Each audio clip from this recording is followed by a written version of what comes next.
Porque una sola vida no es suficiente, entre tazas de café y copas de vino, enfrentamos la realidad a fuerza de letras, viviendo un libro a la vez. ¿Nos acompañas?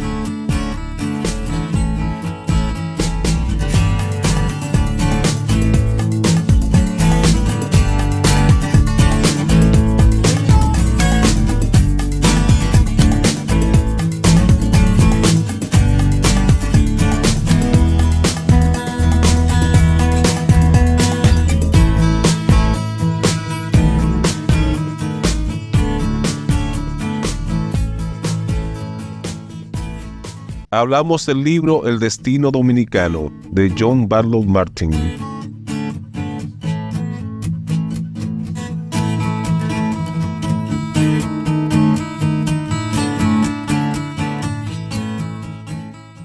John Barlow Martin fue un periodista y escritor estadounidense. Realizó las funciones de embajador en la República Dominicana y las de escritor de discursos y confidente de muchos políticos de Estados Unidos, como Adlai Stevenson, John F. Kennedy, Robert F. Kennedy, Lyndon B. Johnson y Hobart Humphrey. Martin nació en Hamilton, Ohio, hijo de John y Laura Martin, y cuando era aún pequeño se mudó con su familia a Indianápolis, Indiana. Martin tuvo una niñez infeliz marcada por la pobreza, los pleitos de sus padres y la muerte de un hermano. A los 16 años se recibió de bachiller y pasó un año en DePaul University hasta lograr más tarde el grado de periodista.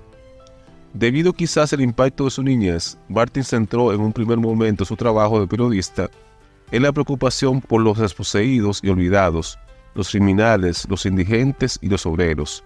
Realizó publicaciones en el Saturday Evening Post, Life Magazine, Collier's, Atlantic Monthly y Harper's, siendo galardonado con el Benjamin Franklin Award por 4 años consecutivos. Martin fue contratado en 1952 como escritor de discursos por el entonces gobernador de Illinois, Adlai Stevenson, y más tarde trabajó en la campaña presidencial de John F. Kennedy. Fue designado embajador americano en la República Dominicana de 1962 a 1964. Martin llegó a la isla al poco tiempo de la muerte del dictador Rafael Trujillo y estuvo muy cerca del recién electo presidente Juan Bosch. Martin renunció poco después de la muerte de John F. Kennedy, pero regresó a la República Dominicana como enviado especial en 1965 durante la invasión americana ordenada por el presidente Johnson.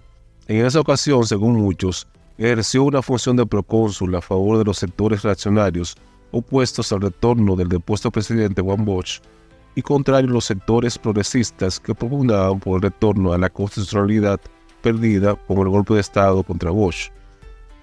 Martin murió de cáncer de garganta en 1987.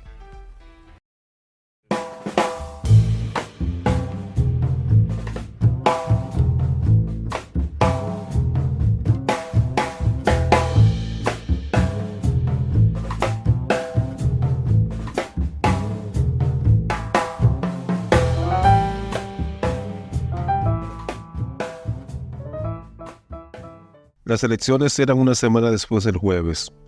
Aunque el problema Bosch y Iglesia podía desbaratarlas, teníamos que planearlo todo como si no fuese así. Los observadores de la OEA llegarían el sábado. Bonilla había programado una serie de conferencias con ellos. Esperábamos que los observadores de la OEA inspeccionaran inmediatamente el trabajo del comité electoral y lo encontrarían bien. Esto impediría cualquier acusación de fraude después. Yo rogaría al departamento que publicase una declaración para los periódicos el miércoles por la mañana, atrayendo la atención pública sobre el acontecimiento que tenía lugar en la República Dominicana. Mientras nos reuníamos, La Nación, el periódico del gobierno, salió. Tenía un artículo titulado Juan Bosch, marxista-leninista, por el padre Laútico García, jesuita. El padre Laútico García acusaba a Bosch de ser marxista-leninista y ofrecía como prueba unos artículos que Bosch había publicado originalmente en Caracas en 1959 o 1960 y que habían aparecido también en una publicación dominicana, Renovación, en 1962. Según el padre Laútico García, Bosch había escrito que la primera fase de una revolución no era simplemente un movimiento izquierdista, sino la acción violenta. Una vez en el poder, el Partido Revolucionario debe convertir sus principios en leyes del Estado y normas de vida del pueblo. Todo esto, decía el padre Laútico García, estaba en la obra del Lenin, Estado y Revolución, Después del éxito, el poder debía pasar de las masas a los jefes de la revolución. Los jefes de la revolución se clasificaban en dos categorías: los que después de obtener el poder solo saben mantenerlo continuando las agitaciones, y los que saben gobernar. De todos los caudillos revolucionarios, escribía Bosch, Lenin era el arquetipo del caudillo revolucionario que sabe gobernar. La capacidad de ordenar la vida del pueblo era el único fin de un gobierno revolucionario. Su arma era la coerción por el Estado, de forma que ahora la controversia era pública. Es así posible que yo interviniese. El jueves por la mañana, estando las elecciones a solo una semana de distancia, el Caribe traía un discurso de Bosch en el que decía que había previsto que documentos falsos circularían por la capital con el propósito de ensuciar al PRD, llamándolo comunista. Un empleado político nos trajo una hoja clandestina distribuida durante la noche, apoyando a Bosch y a propósito firmado por el comunista PSP, una operación negra típica, probablemente interpretada por la UCN. La UCN había sacado un eslogan nuevo: el voto es blanco, pero el partido es rojo. Había rumores de que la esposa de Bosch era un agente castrista. ¿Se retiraría Bosch? Dice que sí. Digo Slodoman. Dice que la iglesia hace una campaña contra él por todo el país. Dice que tiene 2 estaciones de radio en La Vega y en Higüey. Y los sacerdotes dicen a la gente que si votan por Bosch serán excomulgados. A las 11:15 me llamó Carmen Bosch. Bosch se reunía en aquellos momentos con el comité del partido. Se retiraría a la 1 de la tarde. Lo único que le impediría hacer esto sería una llamada del nuncio papal. Le pregunté si ella o su esposo vendrían a verme. Me dijo que sí, que a las 3. Le dije a mi secretario que me pusiese al teléfono con el nuncio. Así lo hizo. Le pregunté si podía ir a verle inmediatamente para un asunto de mucha urgencia. Me dijo que naturalmente sí, pero que tendría que ser por la tarde, porque se iba al aeropuerto en aquel mismo momento. Le pregunté si podía acompañarle al aeropuerto. Me dijo que sí, si podía llegar a la nunciatura inmediatamente. Me fui a toda prisa, solo pensando qué iba a decirle. Solo había visto a Monseñor Claricio en ceremonias diplomáticas. Parecía estar en los 50, canoso, tieso, vigoroso, con gafas y ojos rápidos y brillantes. Su rostro parecía por lo general grave, sus ademanes reservados, su porte muy digno. Me había impresionado la amplitud de sus conocimientos, su tacto diplomático profesional, sus puntos de vista progresistas, su interés por las grandes encíclicas de Juan XXIII, Mater in Magistra y Pacem in Terris. Cuando llegué a conocerlo mejor, supe que era muy misericordioso, extremadamente inteligente y muy gracioso. En la nunciatura subimos a mi coche. Tenía una ventana de cristal que nos separaba del conductor, y Monseñor Claricio no se fiaba de la habilidad de su conductor en un viaje rápido. Su coche nos seguía. Al conducir por la ciudad alta, le dije que estaba muy preocupado por el cariz que había tomado la campaña política, especialmente a causa del artículo que había aparecido en La Nación la noche anterior, firmado por el padre Láutico García. Le dije que quería hablar urgentemente con él, no como emisario de nadie. El gobierno de los Estados Unidos era completamente neutral en las elecciones, sino solo por cumplir lo que consideraba mi deber. Le presenté mis excusas por molestarle en un momento tan poco apropiado, pero sentía que tenía que hacerlo porque Bosch había dicho que se retiraría de la campaña a la 1 de la tarde y esto podía poner en peligro la campaña electoral. Fui al grano. Le dije que quería informarle de una cosa y que me informase de otra. Lo primero, creía que debía saber que nosotros, el gobierno de los Estados Unidos, habíamos investigado la vida de Bosch durante 25 años por medio de nuestras agencias de espionaje, y que aunque todo era posible que nosotros supiésemos, Juan Bosch no era comunista. Esto opinaba yo. Era algo que tanto él como otros religiosos tal vez debieran considerar. Luego le pedí información. ¿Había tomado la iglesia o pensaba tomar una postura oficial con respecto a Bosch? El nuncio me dijo que la iglesia no había tomado actitud oficial alguna. En realidad, en aquel momento iba al aeropuerto a recibir al arzobispo de Santo Domingo, que llegaba en avión. Los 4 obispos de la República estarían allí también. Inmediatamente se reunirían para discutir este mismo asunto.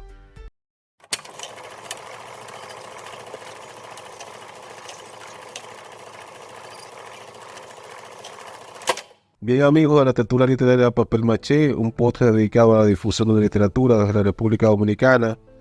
En esta ocasión, como ustedes pudieron apreciar, tanto en el título del programa como en el fragmento que leímos al inicio, esta es la continuación de la serie que le estamos dedicando al libro El Delfino Dominicano de John Barlow Martin.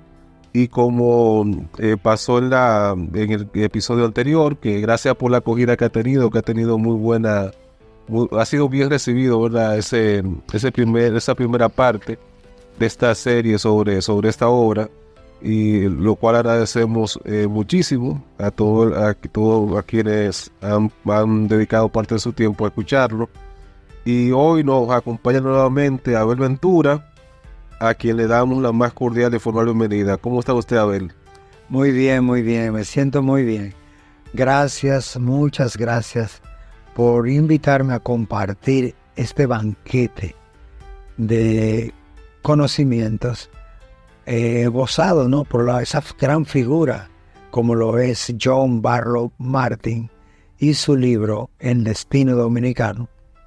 Sí, bien, Abel, ya como leímos en el fragmento que da inicio a este episodio, en él se hablaba de la controversia que causó un artículo que escribió el padre Láutico García, que era un sacerdote jesuita, ¿verdad? Sí. Que en ese tiempo, como bien refiere John Barlow Martin en el libro, escribió un artículo en el periódico La Nación, donde él lo titulaba Juan Bosch, marxista-leninista. Forma de pregunta, lo decía en el libro. En el libro no aparece forma de pregunta, pero en realidad el título original del artículo era así: Juan Bosch, marxista-leninista. El padre Láutico García se hacía esa pregunta, entonces hacía referencia a un artículo que había escrito Juan Bosch, donde se refería a Lenin, y de ahí él dedujo como que Juan Bosch tenía esas ideas de marxista-leninista. Entonces, para los oyentes y tanto dominicanos como extranjeros que nos escuchen, después de ese artículo tuvo lugar un famoso debate entre el padre Láutico García y Juan Bosch. Podríamos hablar un poquito de eso, a ver, para que refrescar en la memoria ya mucha gente que de los que nos escuchan que saben de ese debate, pero hay otra gente, unos oyentes que quizás no han oído hablar, ni siquiera han oído hablar del debate. Pero fue un hecho histórico, ¿verdad? Sí, fue un hecho relevante, sí, que caracterizó a esas elecciones que hubo en la República Dominicana. Un 20 de diciembre de 1962, casualmente estamos grabando esto un 20 de diciembre, aunque el 2023. Sí, exactamente. Muy bien, entonces eso fue un tinte especial que le dieron a las elecciones, esos hechos. Entonces Juan Bosch amenazó con no ir a las elecciones si la Iglesia Católica no se retrataba o el padre Láutico García no lo hiciese en un debate público televisado. Entonces se significó el debate, donde finalmente... Que duró como 3 horas, ¿verdad? 3 horas, sí, fue un debate largo, sí, donde Juan Bosch expuso y prácticamente tomó la voz cantante, era el que dirigía prácticamente el debate. Y le invitaba a Láutico García a reflexionar mediante algunos hechos y argumentos que él le planteaba de que él no era comunista, ni se identificaba con las ideas comunistas, ni tampoco porque esbozara o dijera una propuesta política de Lenin, no quería decir que él estuviera de acuerdo con él y comprometido con la ideología marxista-leninista. Sí, un comentario que me llamó la atención que usted me hizo, como usted está más adelantado que yo en la lectura del libro. Usted decía como que alguien cercano a John Barlow Martin, que John Barlow Martin parece que no llegó a ver el debate en televisión, pero alguien le comentó a John Barlow Martin como que ni Láutico García ni Juan Bosch sabían de lo que estaban hablando. Sí. Bueno, o sea, como que no quedó muy convencido esa persona. Muy bien, fue el Slaudebar, uno de los del equipo de trabajo de Barlow Martin, que envió el debate. Sí. Barlow Martin no lo vio. Exacto. Y él le comentó a Barlow que ninguno de los dos eran marxistas-leninistas, no sabían nada de marxismo-leninismo. Ese fue el comentario que él hizo al respecto y que le dio la impresión Sí. Esa es la impresión que tiene el compañero del equipo de Barlow Martin, donde dice que al parecer Láutico tomó una actitud pasiva, Sí. ajá, y prácticamente se dejó ganar de Juan Bosch. Sí. Eso es lo que dice él. O sea, Sí. que esa fue la impresión que le dio, porque la iglesia estaba interesada en que las elecciones transcurrieran y que no se viera que ella tenía interés en denigrar o rotular la figura de Bosch. Ok. Entonces, ese debate entre Láutico García y Juan Bosch, que fue el 17 de diciembre de 1962, 3 días después, el 20 de diciembre de 1962, Juan Bosch termina ganando las elecciones, ¿verdad? Sí, así es. Entonces, ¿qué pasó en esta transición entre esa fecha, el 20 de diciembre del 62, hasta que Juan Bosch toma posesión el 27 de febrero del 63? O sea, ¿qué cosas se pueden destacar de esa transición? Bueno, hubo prácticamente fue una controversia de todos lados. Sí. Algunos decían que Juan Bosch coqueteaba con el 14 de junio y que era permisivo con Dato Pagán Perdomo y Corpito Pérez Cabral con sus escuelas que ellos llevaban de adoctrinamiento a comunistas. La Unión Cívica Nacional tampoco estaba dispuesta a colaborar con el gobierno de Bosch.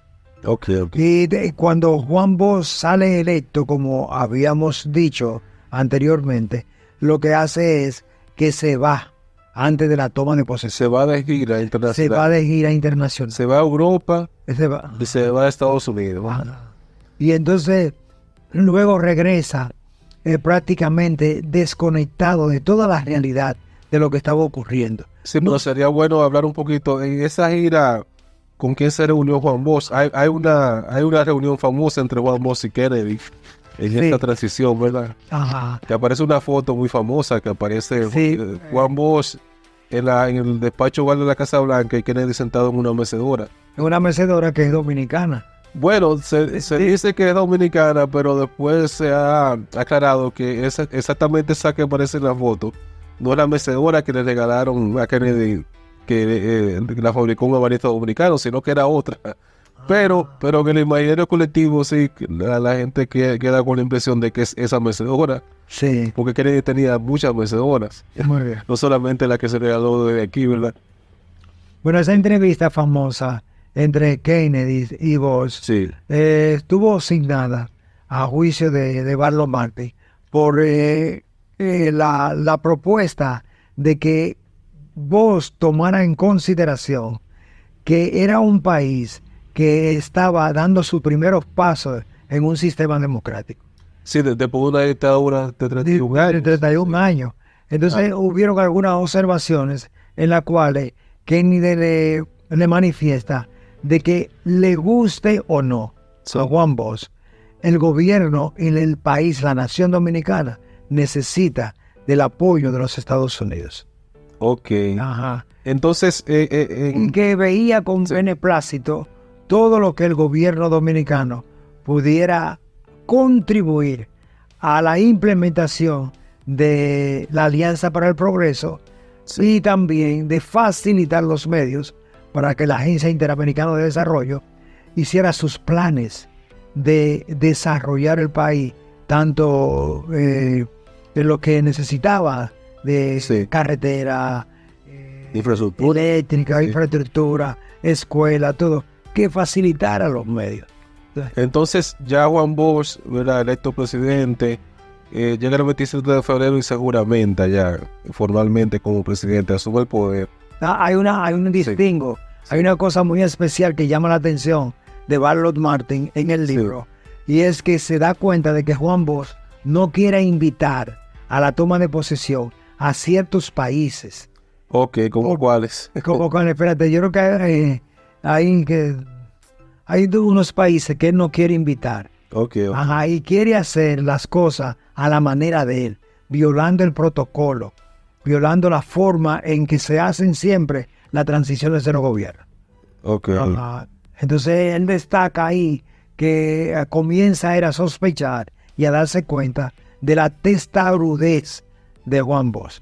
de que era una persona rosca izquierda, de que quería siempre imponer. Esos fueron los primeros pininos, cuando él comienza a sospechar y luego a darse cuenta fehacientemente de la personalidad de Juan Bosch. Entonces llega esa juramentación el 27 de febrero del 63 y ya a partir de ahí, ¿cómo fueron esos primeros días? Siempre se habla típicamente de los primeros 100 días de un gobierno. Esos primeros 100 días de Juan Bosch, ¿cómo fueron? Bueno, él siempre, porque estamos abocados en esto, Ed, Sí. a emitir los juicios de Martin. Sí, ¿no? Exactamente. Aclaramos a los oyentes que estamos tomando en cuenta la visión que John Barlow Martin tenía de lo que pasó en esa época, ¿verdad? Sí.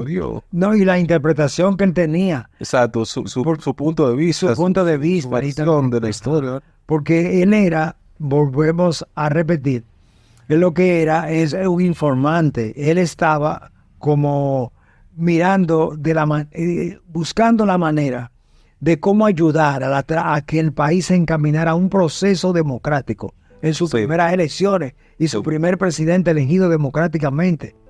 Después de Trujillo. Sí, claro. Entonces él estaba en ese vaivén siempre buscando la forma de ser una persona concertadora. Sí. Entonces Juan Bosch no le permitía a él desarrollar el trabajo. Usted me decía fuera de récord que como que Juan Bosch no como que no mostraba sus cartas, no decía qué era lo que quería hacer con el país. Exacto, sí. O sea, según lo que Barlow Martin percibía. Sí, lo que Barlow Martin siempre estamos hablando del punto de vista de Barlow Martin, ¿verdad? Sí. Y la única forma que él se pudo abrir a él fue que inventaron un viaje en el Mella, una fragata, la fragata Mella. Lo inventaron ese viaje por la zona de La Galera, de Samaná, Sabana de la Mar.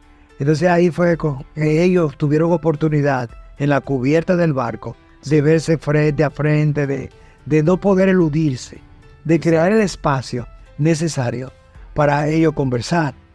Entonces finalmente casi le tuvo que sacar con cucharita, como decimos, un crucismo, que era lo que él quería. Exacto. Entonces y Juan Bosch era como renuente en un principio a pedir ayuda. A Estados Unidos. A Estados Unidos. Por eso fue que él, con el préstamo de ultramar, pensaba desarrollar dos presas que quería hacer, la presa de Tavera, que finalmente la hizo Balaguer, ¿verdad? Sí.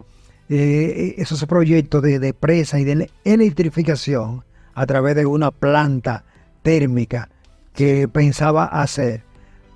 No, estaba como entre dos bandos, como si estuviera ambivalente.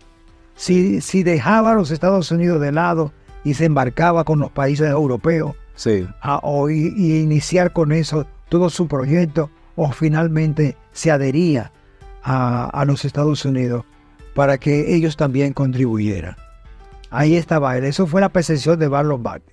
Y que finalmente fue que le dijo que lo que él quería hacer, lo que él anhelaba hacer, que era la electrificación del país, los créditos agrícolas mediante un fondo para darle crédito a los campesinos, carretera para unir los pueblos y la electricidad mediante esa planta térmica y la presa. Y él le recalcó, Barlow, le dijo, pero a usted con ese dinero que le estaban prometidos, con 150 millones usted no va a poder cumplir con eso. No es suficiente. No es suficiente, apenas va a hacer 2 presas. Exacto. Fue lo que le dijo, apenas va a ser. Entonces él le sugirió que de los 22 millones que quedaron del gobierno de Trujillo, que el gobierno de los Estados Unidos no pagó, que le diera 10 millones adelantado. Él le dijo que no le prometía nada y que lo iba a someter al escrutinio del gobierno norteamericano. Por otra parte, esos primeros días del gobierno de Bosch fueron de una incertidumbre en todo el ámbito nacional. De lo que la gente hablaba de que no sirve, de que no arranca, de que no va a volver, que es un cuentista, que lo que es un profesor, que no tiene el bagaje, conspiraciones por allí, conspiraciones por aquí. gente que hablaba por la radio, gente que hablaba por la televisión, gente que criticaba al gobierno. No había una coherencia en un plan nacional en pos del gobierno. Y como te me comentaba también fuera de récord, Juan Bosch tenía, o sea, no, como que no tenía gente de confianza en su entorno, ¿verdad? ¿En qué confiar? Otra cosa, Inver Barrera y Amea Mateo, Sí. él siempre dudó de ellos. Incluso llegó a afirmar que Inver Barrera no iba a matar.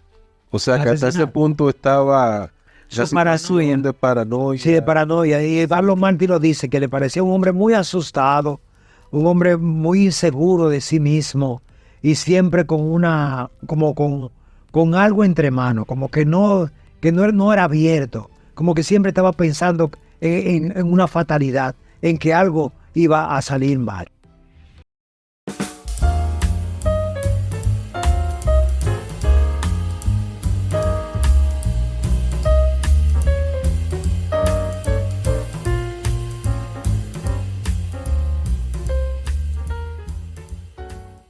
La electricidad barata aligeraría el peso e iluminaría las vidas de la gente que vivía en aquellas chozas. Incluso tal vez hiciese bajar el increíble porcentaje de nacimientos. Cuando se ponía el sol no había nada que hacer más que acostarse, mientras que con la electricidad los campesinos se podían estar hasta tarde leyendo o escuchando la radio o viendo la televisión. Pero la electricidad rural también era un programa a largo plazo. Las medicinas, o por lo menos la instrucción sanitaria y la nutrición, se podía hacer ahora, en los edificios desmantelados y vacíos del partido de cada ciudad, o incluso en tiendas de campaña si era necesario. Por lo general, se consideraba la educación como un programa a largo plazo, construcción de escuelas, instrucción de profesores, pero nuestro programa de A&D era demasiado lento. No podíamos construir escuelas nunca, ni instruir a los profesores lo suficientemente deprisa como para llenar el vacío hecho por Trujillo y mantenernos al ritmo del crecimiento de la población.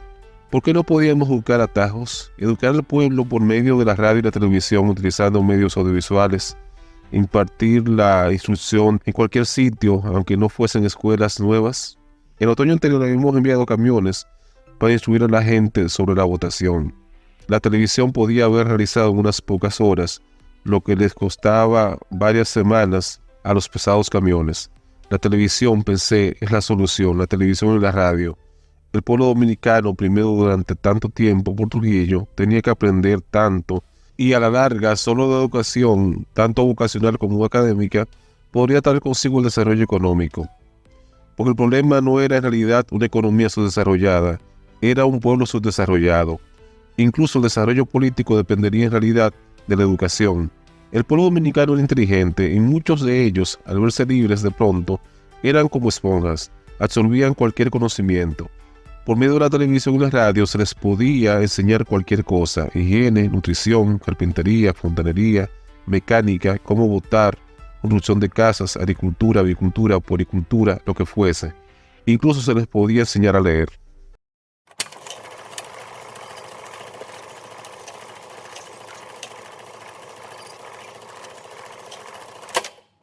Bien, amigos y amigas, continuamos con este interesante conversatorio sobre el destino dominicano de John Barlow Martin que estamos sosteniendo aquí con Abel Ventura. Como ustedes pudieron escuchar en el segmento que da entrada a este segmento, da una idea de cuál era la realidad que encontró Bosch cuando asumió el gobierno en febrero del 63. Que ahí hablaba de que Juan Bosch tenía como una de sus metas la electrificación del país, y como una nota jocosa de que él decía como que el hecho de que la gente tuviera muchos hijos en parte se podía atribuir a que como no había luz, la gente de noche no tenía otra cosa en que ocuparse, y de ahí la cantidad de hijos que se tenían en esa época, ¿verdad? Sí. Que las familias eran muy numerosas. Así es. Entonces eso da pie para que hablemos un poquito, Abel, de la realidad con la que se topó Bosch cuando inició el gobierno, y de lo que hablábamos fuera de récord, de que quizás el hecho de Juan Bosch estar tanto tiempo fuera del país, exiliado, y de haber salido, una vez fue electo presidente, hubiera salido de gira, como que usted me comentaba que Barlow Martin, él opinaba que lo que Juan Bosch debió hacer era quedarse ese tiempo de transición en el país como para reconectarse con la realidad de la República Dominicana de esa época. Sí, Entonces vamos a ampliar esa parte. sí, efectivamente. La situación que encuentra Barlow Martin en esa época, que lo pudo constatar en sus visitas, porque ese sí visitó todos los rincones del país, desde el suroeste, sureste, desde el Cibao adentro, cada realidad dominicana, cada campo, cada estrecho, cada callo, él lo visitó, dándose cuenta de la insalubridad, de la pudredumbre, del hambre, la miseria, el atraso, la desesperación que existía en ese momento, y que Juan Bosch, en lugar de irse fuera del país después que fue elegido, debió de haberse quedado dándose cuenta y conociendo más su pueblo dominicano. Sí. Ajá. Entonces eso lo descontextualizó de esa realidad. Incluso su famosa Constitución de 1963 no encajaba esa parte política, esas aspiraciones. Sí, porque se dice que esa es la constitución como más progresista que hemos tenido, ¿verdad? Sí. Que es una constitución hasta cierto punto adelantada a su tiempo, ¿verdad? A su tiempo. Sí. Y que no encajaba con esa realidad social. También era un pueblo donde él llama la atención, lleno de supersticiones. Sí. Ajá. La gente creía mucho todavía en los brujos. En los curanderos. Exacto. Y veía con escepticismo la ciencia y los médicos. Sí. Creían que con una tisana, que con un té, que con unas cosas, se le podían curar las enfermedades. Y esos muchachos lombrizosos, con el vientre inflado, Sí. todo eso llamó poderosamente la atención de él, para darse cuenta de que este pueblo dominicano tenía mucho que hacer, tenía que superar muchos atavismos para poder enrumbarse o encontrar el camino de la democracia. Exacto. Entonces, vamos a hablar de cuáles oposiciones encontró el gobierno desde su inicio. La iglesia siguió oponiéndose al gobierno, los sectores económicos poderosos. Sí. O sea, ¿cómo? Usted decía ahorita que había como mucha incertidumbre, Sí. que no se sabía bien lo que Juan Bosch quería hacer. Muy bien, es decir, había mucha incertidumbre y nadie estuvo de acuerdo con vos. Nadie se unió en un proyecto de Estado, vamos a decir así, o de gobierno, Sí. para salir adelante. Que Juan Bosch no estaba claro o no le explicaba al país qué era lo que, hacia dónde se dirigía. Era muy escéptico, muy encerrado en sus propios miedos que tenía. Sí. Es decir, y además no contó con la colaboración de nadie, ni de la iglesia, ni de sus compañeros de partido y también sus compañeros vamos a decir, connacionales, que aunque eran opositores políticos, en ningún momento estuvieron en nada de acuerdo con él. Entonces el problema era que nos rotulaban de comunista, y ese era el miedo de que era comunista, y que la única solución que había era quitarlo del poder. Sí, entonces, volviendo un poquito, porque la Constitución del 63 merece, que incluso yo viendo en el libro, él menciona parte del proceso que se dio para que la Constitución se promulgase o se llegase a aprobar. Él lo trata ese proceso en el libro, Barlow Martin. Un poco de cuál es, o sea, cómo fue ese proceso para llegar a esa Constitución que Juan Bosch quería y que llegó a promulgarse y a ponerse en vigencia, ¿verdad? Sí, en la Constitución de 1923 se promueve y toma los canales normales que toma cualquier constitución de un país, pero siempre contando con gentes opositoras. Exacto. Pero al fin y al cabo, el equipo de Bosch en el poder prácticamente la impuso. Exacto. Ajá, la impuso, la hizo valer. Sí. Entonces, en esa constitución de 1963 se tocaba un tema muy delicado y que algunos conocedores de ese golpe de estado de Bosch dicen que esa fue la causa del golpe, aunque Barlow lo trata muy someramente, que es el asunto de concordato.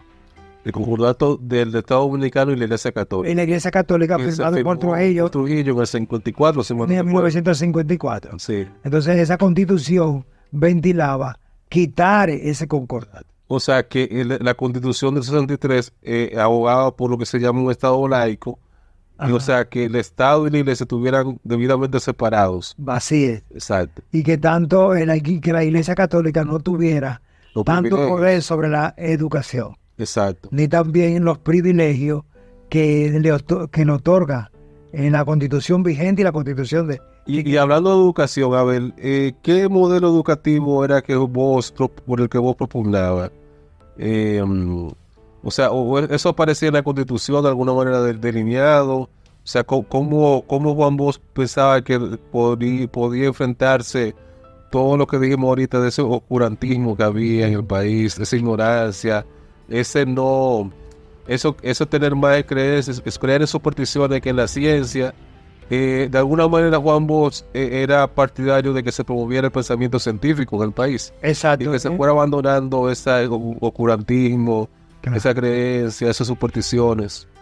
Bosch viene de la escuela de Hosto, de Eugenio María de Hosto, hostosianos. Sí. Y la educación de Eugenio María de Hosto es una educación no laica. Exacto, laica. O sea, apartado de la religión. Una educación laica que se basaba en la ciencia, no en la creencia ni en la superstición. Ajá, muy bien. Entonces Bosch era un discípulo, un admirador de Eugenio María de Hosto. Sí, que de hecho hay una obra muy famosa de Juan Bosch que se llama Bosch es el sembrador. Hostos el sembrador, sí, Hostos el sembrador. Muy bien, entonces por ahí iba la educación dominicana con la Constitución de 1963 y para hacer eso tenía que echar de lado a la Iglesia Católica. Exacto. Tenía, por ejemplo, que esa intervención de la Iglesia Católica y el poder que tiene. Porque de hecho la Iglesia Católica tiene un poder tan fuerte en el ámbito educativo, sí, que hay, o sea, casi en todas las provincias hay colegios católicos. Por supuesto. De hecho, yo estudié en una universidad católica, la Pontificia Universidad Católica Madre y Maestra. Ajá, ok. Que, o sea, para que veamos que todavía hasta el día de hoy la Iglesia Católica tiene un poder muy grande en lo que es la educación del país. Así es. Sí. Entonces ellos, con esa constitución de 1963, Juan Bosch prácticamente separaba el Estado todo lo que de la religión católica, exactamente. Porque él entendía que eso era una piedra de tropiezo. Entonces de ahí comenzó a gestarse y a dar los primeros pininos del derrocamiento de Bosch. Esos fueron los primeros impases, las primeras confrontaciones. Pero también Juan Bosch tocó otros intereses que se vieron amenazados, ¿verdad? Por su... en el ámbito, en sectores económicos se pudiera hablar, bueno, sociales. Había en pie una reforma agraria, había en pie cómo quitarle la tierra a mucha gente que tenía, que se enriqueció. Por los famosos latifundistas. Latifundistas que se enriqueció. Exacto. Durante la era de Trujillo. Exactamente. Y mucha tierra que no estaba deslindada, y que no estaba delimitada, y que eso pertenecía a fulano y era de fulano, sin tener ningún aval, ningún asentamiento legal, ningún título de propiedad. Todo eso venía Bosch a hacerlo con la Constitución. Y comenzó a chocar con esos intereses. Exacto. Rancio. Y ahí se fue incubando lo que sería posteriormente el golpe de Estado. Un golpe de Estado. Sí. Ajá.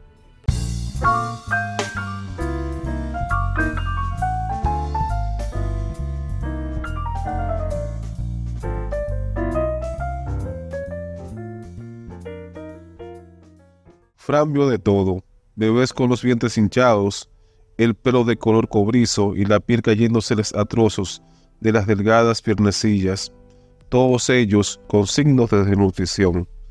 Niños con diarrea aguda, contagiosa y a veces fatal.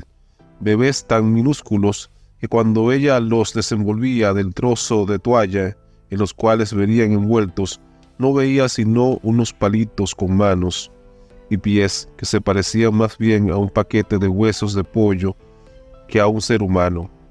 Bebés con ombligos tan dilatados que parecían una tercera pierna que les crecía del hinchado estómago lleno de parásitos. Casi sin excepción, todas las enfermedades de los niños procedían de desnutrición o falta de higiene. Había pocos ejemplos de las enfermedades contagiosas infantiles, como el sarampión o la varicela. Eran enfermedades debidas a la ignorancia de las madres, no al contagio ni al abandono, ni a la falta de interés, simplemente a la ignorancia. En realidad, el interés era muy fuerte en las madres y también entre los padres. En cierta ocasión, Fran pesó a un niño que había ganado 2 onzas en una semana. La madre la observaba atentamente mientras pesaba y luego, en un arranque de emoción, arrancó al niño de la balanza y apretó a Fran con un brazo. En otra ocasión, una hermosa madre joven que montaba un escuálido caballo y llevaba al niño delante en la silla, trajo 2 toronjas a la tienda en agradecimiento. El joven camarero del Hotel Ligüey, uno de los jóvenes que acusaban amargamente a los ricos y a quien se consideraba inclinado hacia el comunismo, escribió a máquina listas de medicinas disponibles en la clínica, sacando copias para los médicos, y después, cuando terminó de escribir, le preguntó a Fran si podía establecer dependencias para los adolescentes para evitar la delincuencia juvenil. En otra ocasión en que Fran estaba informando a un grupo de ciudadanos importantes sobre las aportaciones recibidas, les explicó cómo un taxista de Washington, al verse enterado de la existencia de la clínica por medio de un amigo nuestro, había enviado $1 en honor a su primer hijo, una niña de 5 semanas, sana, perfectamente hermosa. Los dominicanos aplaudieron.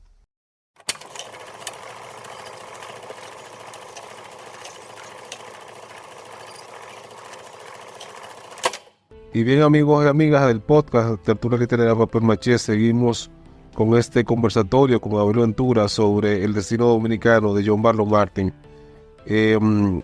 A propósito, Abel le comentaba fuera del aire que el título original del libro en inglés es Overtaken by Events. Eso quiere decir como sobrepasado por los eventos, que va muy en la línea del título que se le puso al libro cuando se tradujo al español, que tituló el libro, quizá por no ser tan literal en la traducción del título, pero puso un título que va más o menos en la misma línea, porque cuando hablamos de que los eventos, los hechos que ocurren te sobrepasan, es que tú no tienes control de ello, y eso un poco pasa también con eso del destino. El destino es como algo que está escrito ahí que tú no lo puedes cambiar, ¿verdad? Esa es la idea que da.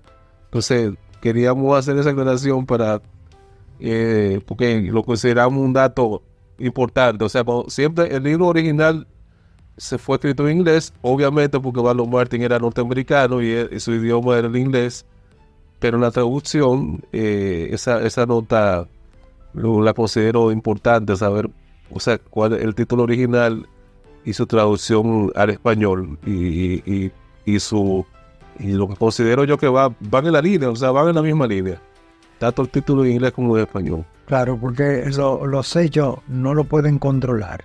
Es una realidad que sobrepasa la capacidad de lo que tú puedes hacer, el controlar, a dónde tú puedes dirigir el barco, el tipo. Exacto. Entonces ya tú estás predestinado. Exactamente. En un destino ya. Hay cosas como que tú no puedes cambiar. Y a propósito de eso también comentábamos que uno al leer por lo menos esta parte del libro, del fragmento que acabamos de leer, y toda esta parte, uno sentía como a John Barlow Martin como abrumado frente a la realidad que él veía de tanta precariedad, tanto atraso en República Dominicana en esa época. O sea, como que él veía que poco se podía hacer realmente con la situación tan grave, tan precaria, tan calamitosa, que él se sentía hasta algún punto superado por las circunstancias, ¿verdad? Sí, así es. Estaban como que era muy poco lo que se podía hacer. Eso es lo que da a entender. Entonces, siguiendo esa línea y en esta parte del libro, ¿qué otras cosas se pudieran destacar? O sea, algunos fragmentos que podemos incluso hasta leer para que los oyentes sepan, conozcan un poco también de la prosa que usa Giovanni Martín, que es muy descriptivo, ¿verdad? Y pone a uno en situación. O sea, cuando uno lee el libro, uno se pone, se transporta a esa época, ¿verdad? Y todos esos eventos que él pudo ver, de lo cual él pudo ser testigo. Era, por ejemplo, fíjate este pequeño fragmento. Sí. En cierta ocasión, Fran vio como una lujosa ambulancia de la Cruz Roja Sí. recogía pasajeros en la carretera. Sí. La utilizaban como taxi público, llena de dominicanos, pollos, verduras y otros productos. Wow. El magnetofón, el micrófono parlante, el altoparlante, que la señora de Lyndon Johnson había regalado a la escuela de ciegos, no se utilizó después que el voluntario del Cuerpo de la Paz, que solía utilizarlo, fue destinado a otro sitio. Okay. Las 4 incubadoras de alto precio para niños prematuros que Carl, que en inglés significa cuidado, Care, sí, había regalado al Hospital de Maternidad de Santo Domingo, dejó de utilizarse porque 3 o 4 de las enfermeras que habíamos adiestrado en su uso se fueron porque les ofrecieron trabajos mejores, y la 4ª se negó a aceptar la responsabilidad de manejar las incubadoras. De forma que los bebés prematuros tuvieron que volver a las cajas de cartón forradas de franela en las cuales morían. O sea, que ahí te da a entender de manera un tanto cruda cuál era la situación que se vivía. Que se vivía en la República Dominicana. En el país es una situación que a ellos les impactó mucho. Sí. Y eso lo sobrecogió y se preguntaban que de qué manera era que una sociedad podía crecer por el camino de la democracia bajo esas condiciones. Sí, quizás otros aspectos interesantes, uno revisando el libro, volviendo a lo que usted comentaba ahorita sobre el viaje en el Mella, como que ahí le dio la oportunidad a Omar de como de intimar un poco con Juan Bosch. Así es. Y de conocerlo más de cerca. ¿Algún pasaje determinado que pudiéramos resaltar ahí, de esa parte del libro? Del viaje en el Mella. Sí, del viaje en el Mella.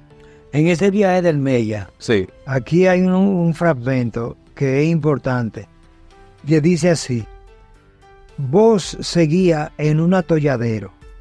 No podría conseguirse nada inmediatamente con el contrato británico de ultramar, y aumentaban las presiones en contra de él. Luis Amiá Mathieu me llamó para que fuera a su casa. Las primeras noticias que tenía de él desde que vos había tomado cargo hacía un mes. También estaba Inver. Fueron directos. Inver, como de costumbre, habló él primero. La situación en la República es muy peligrosa. Todo el mundo tiene miedo. Le pregunté que quién. Todo el mundo, dijo Amiama. Los hombres de negocio, todos. Lo que viene a constatar, sí, lo que te estaba diciendo, sí, que se vivía en un estado de miedo, de incertidumbre, de que nadie confiaba en que ese vacío de poder dejado por Trujillo pudiese ser asumido por una persona como Juan Bosch, prácticamente un desconocido para ellos. Claro. Y que venía con un programa totalmente distinto y una manera de gobernar tan particular, tan de él, que causó animadversión, es decir, un sentimiento adverso hacia la figura de él. Y que, como dice, después continuó el fragmento diciendo como que todavía ellos tenían serias sospechas del comunismo de Juan Bosch. Eso es. También, o sea, que permanecía ese fantasma, como se dice, Sí. permanecía en el ambiente, ¿verdad? Ajá, Esa idea de que Juan Bosch podía irse más por el lado del comunismo, ajá, que de una sociedad Sí. democrática, exactamente, realmente. realmente. Y que él escondía otras intenciones que no eran las que él presentaba. Esa era la sospecha y los prejuicios que nos circundaban. Claro. Ajá.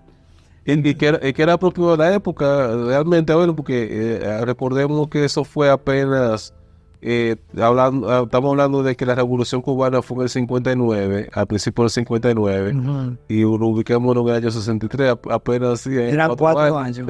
Sí. O sea que en el ambiente geopolítico a nivel mundial, ese enfrentamiento de Estados Unidos y la Unión Soviética estaba, bueno, que estábamos en plena Guerra Fría. Yo digo que uno de los puntos más peligrosos de la Guerra Fría, porque recordemos que en el 62 fue la crisis de los misiles cubanos, o sea que el enfrentamiento Occidente contra la Unión Soviética estaba, o sea, había mucho temor, mucho resquemor, ¿verdad? En el ambiente. Y también que en la Revolución Cubana estaba fresco, como dice El usted. recuerdo, sí. Y también que Juan Bosch estuvo en Cuba y vivió mucho tiempo en Cuba. Eso Y es Juan Bosch se envolvió en Cayo Confite y Sí. conoció mucha gente, muchos patriotas del Movimiento de Liberación Nacional del 14 de junio. Sí. Vinieron el 14 de junio.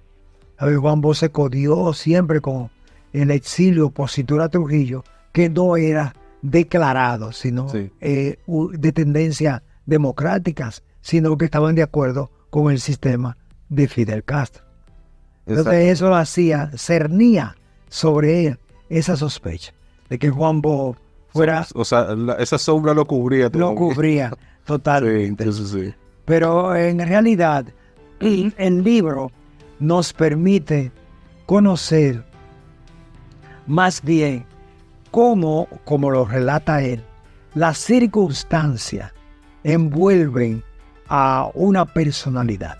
Exacto. Cómo los hechos históricos están signados por un hombre o por hombres Sí. que toman decisiones. En eso que quiere llamar la atención. Sí. Cuando él desdibuja a cada uno de los personajes, cómo era Bonilla Tile, cómo era Juan Bosch, qué actitud tomaba, que era escurridizo, que era huidizo, que Enver Barrera era beligerante, que Luis Amiá Mateo era un playboy que le gustaba a las mujeres, que lo que buscaba era su ego personal. Me imagino que Barlow Martin debió sentir como usted dice, como el país apenas tenía institucionalidad, o sea, tenía una institucionalidad muy débil todavía, porque aquí las instituciones democráticas estaban todas por crearse. Todas porque De hecho, dijimos en el segmento anterior que Juan Bosch estaba estrenando una constitución nueva. así. O sea, la democracia, el sistema democrático estaba todo por hacer aquí. Y Así el es. peso de las personalidades, de las personas en sí, ¿verdad? Las personas, los individuos tenían mucho peso, porque como al faltar la institucionalidad, entonces tomaba protagonismo la persona. Sí, O sea, fulanito, menganito, cómo pensaba, cómo actuaba, sí, o sea, sí. tenía más peso porque no había instituciones. Cuando un Claro. país está con una debilidad institucional así, está muy expuesto a los caprichos de los individuos, ¿verdad? Claro que sí. Eso es lo Porque prevalece, eso se da en estas sociedades Sí. donde hay una oligarquía. Exacto. que- Los poderes ah, fácticos, como se dice. Ajá, los poderes fácticos, ya hemos hablado Sí. de lo que son las oligarquías, Sí. que son las personas que se enquitan en los espacios de poder y determinan la vida y la muerte de las instituciones y todo lo que alrededor se mueve. Este trabaja, este no trabaja, a este lo voto, a este no lo voto, tú ves, a este lo Exacto. acepto o no. Si este no me da tanto del sueldo, no lo dejo trabajar. O sea, no teníamos un Estado de Derecho propiamente dicho. O sea, cuando hay un Estado de Derecho y las reglas están claras, todo el mundo sabe como que las cosas son previsibles y hay certidumbre. Entonces, uno se sitúa en la posición de John Marlon Martin. Él lo que observaba era mucho caos, Sí, mucha sí, incertidumbre, porque precisamente como no había instituciones fuertes sí, sí, sí. y la democracia todavía era un proyecto a futuro, que no, Sí, o sea, no teníamos ninguna experiencia democrática, habíamos salido de sí. una dictadura. Entonces, me imagino que eso también le causaba mucha angustia a John Marlon Martin. Por lo menos eso es lo que uno ve cuando lee el libro. Así es. O como que, o sea, mucha angustia, mucha Sí, sí. frustración hasta cierto punto. Muy bien. Él se manejó de una manera angustiosa, podemos decir así. Sí, O utilizando un término psiquiátrico, una angustia positiva. sí, Ajá, un deseo de hacer las cosas bien. Un Exacto. deseo de que las cosas salieran bien. sí, Ajá. Él mirando el escenario desde una óptica de su naturaleza, de cómo él fue educado, cómo él fue formado, y mirar como si fuera una película todo lo que estaba ocurriendo a su alrededor, y él tomando nota para informar, para decir, ¿entiende? claro. Entonces, en libros, para ya nosotros subrayar, el libro nosotros llamamos la atención de los que nos escuchan o nos ven, para que lo lean, lo busquen, que lo lean, que busquen la manera de adentrarse en este libro. Una cosa, el libro es un poquito difícil de encontrar. De hecho, nosotros tuvimos que acudir a un amigo común que nos facilitó un ejemplar que Sí. conservaba, y de ahí nosotros tomamos como base para preparar esta serie de programas. Y le adelantamos que esto no se va a quedar aquí, sino que va a seguir pero ya para el año próximo. Sí, así Que es. vienen las fiestas navideñas.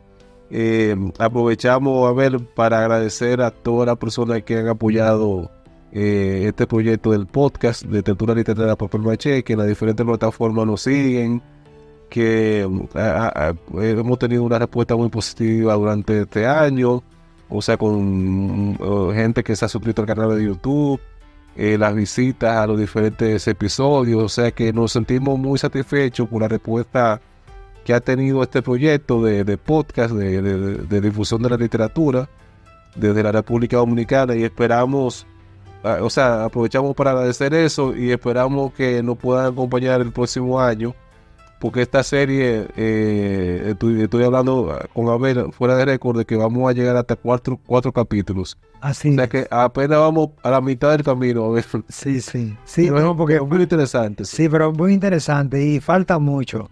A mí me apasiona mucho leerlo desde el punto de vista de que yo tengo otra perspectiva de la historia y de los personajes, sí, porque él lo desnuda, Sí. él lo habla, No desmitifica. exactamente, sin apasionamiento. Exacto. Como un observador imparcial. Así es, así es. Así que eso es lo que uno siente cuando está leyendo el libro. Entonces, de manera que invitamos a los oyentes a que traten de conseguir el libro. Un poquito difícil de conseguir, pero aparecen ejemplares por ahí, amigos, gente vinculada a los libros, ¿verdad? Es una referencia, este libro es una referencia. Y por algún lado, creo que en internet vi una vez que lo vendían en alguna página, aunque a un precio un poquito alto. Porque realmente esta edición que estamos manejando del año 75, nadie más como que se ha preocupado. Tomando en cuenta que hay unos derechos de autor que todavía corresponden a la familia de Barlow Martin, que todavía, o sea, la familia de Barlow Martin tiene los derechos de publicación de este libro, Sí, sí. y quizá por eso no ha podido reeditarse. Pero les incentivamos a ustedes, los oyentes, de que traten de conseguirlo, de hacerse con un ejemplar del libro, una copia para fines de educativos, o sea, que traten de aprovechar ese texto tan valioso, porque nos permite ver la visión de un extranjero, de un embajador norteamericano, sobre esos acontecimientos que marcaron definitivamente la historia de la República Dominicana de las últimas, bueno, yo diría que esos eventos, la consecuencia de todo lo que es la raíz llegan hasta el día de hoy, realmente. Entonces, le damos las gracias otra vez a Abel Ventura por acompañarnos en esta travesía, ¿verdad? Conociendo esta importante obra, y esperamos encontrarnos con ustedes el año que viene. a principio del año que viene vamos a tener una pequeña pausa, ¿verdad? En la serie que tenemos sobre este libro. Ya incluso lo tenemos grabado, pero ya una vez iniciemos el año en el podcast, ya los siguientes episodios retomaremos esta interesantísima serie. Así que a ver, le doy la oportunidad para que se despida del público y concluimos ahí. Gracias, muchas gracias a ustedes. Siempre no olviden darle like. Sí, Para compartir. Compartir para que nosotros Claro. podamos seguir adelante en este proyecto. Gracias, muchísimas gracias por sus afectos. Y feliz Navidad. Y feliz Navidad. Así es. Y próspero año nuevo. Próspero año 2024.